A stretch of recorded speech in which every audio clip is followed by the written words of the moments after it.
अस्सलाम वालेकुम दोस्तों, उम्मीद है मेरे सारे दोस्त खैर खैरियत नाल होंदे। अज दे दोस्तों इस व्लॉग दे विच एक बुरी खबर, अफसोस खबर साडे वास्ते बहुत सदमा पहुंचा सानू ते तुहाडे दोस्तां वास्ते भी।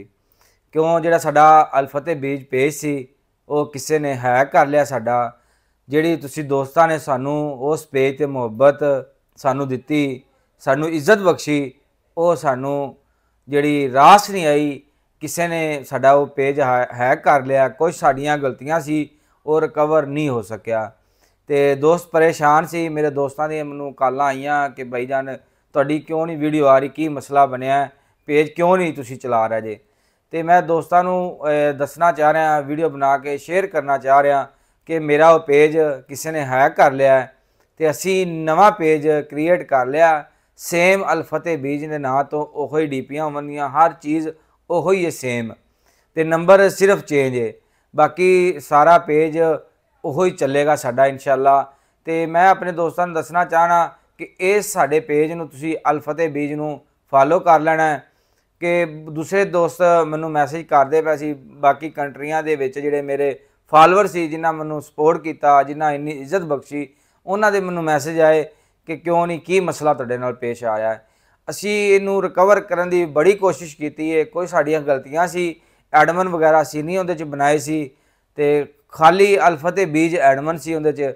हुण वो जिहड़ा साडे कोल पेज जिहड़ा किसी ने हैक कर लिया, साडे कोल खत्म हो चुकिया, लॉग आउट हो चुका है, वो रिकवर नहीं हो रहा।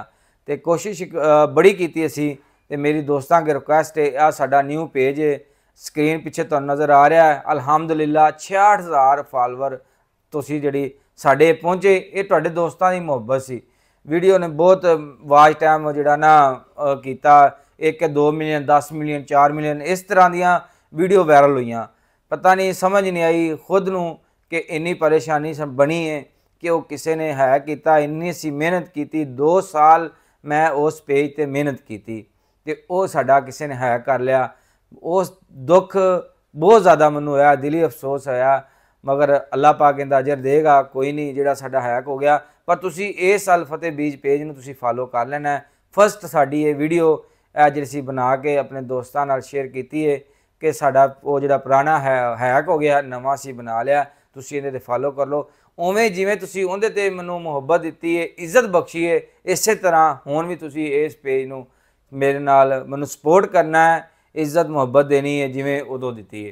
तो इंशाअल्लाह इहदे ते तुहानूं सोलर ते फसलों के मतलब वीडियो बर वक्त टाइम नाल तुहानूं इंशाअल्लाह मिलन दियां, तुहाडे मसले मसाइल हल होवन दे। इंशाअल्लाह इजाज़त दिओ, नैक्सट वीडियो च मिलांगे फिर। अल्लाह हाफिज़।